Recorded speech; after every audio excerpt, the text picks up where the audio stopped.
చెప్పండి madam, problem ఏంటి? ఏం కాలే. ఎందుకు వచ్చారో చెప్పండి. నీకు తెలియదా ఏమైందో? అరే నాకెలా తెలుస్తుంది మీకేమైందో? మరి నన్ను కూడా అడగదు ఏమైందో. అరే మేడం, నేనేమో మీ బాయ్ ఫ్రెండ్, నాకెలా తెలుస్తుంది మీ బాధ? మీరు చెప్తేనే కదా తెలిసేది. అరే నువ్వు కూడా అందరూ నా మీదనే అడుగుతారు. సరే సరే చెప్పండి, ఏమైంది మీకు? నాకు మాట్లాడకు పో. అరే మేడం, నాకు టైం లేదు, నేను వేరే పేషెంట్ కూడా చూడాలి.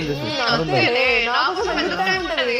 అరే ఓ మేడం, మీరు ప్రాబ్లం చెప్పండి, ఎలా ట్రీట్మెంట్ చేస్తాను మీకు? ప్రాబ్లమ్స్ అన్నీ నాకే ఉంటాయిలే. అరే ప్రాబ్లం ఏంటి? నేనే పెద్ద ప్రాబ్లం. అదే అయితే కనిపిస్తుంది. ఏమన్నా ఏమన్నా ఏం కావాలి? ఈ రోజు చనిపోతానే ఆరోగ్యం తెలుస్తుంది కావాలి. అరే ఏంటి మేడం, పిచ్చిదానిలా మాట్లాడుతున్నారు?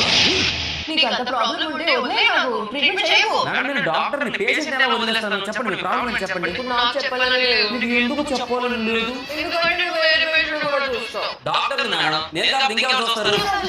మళ్ళీ వస్తున్నావు. సరే ఇంకే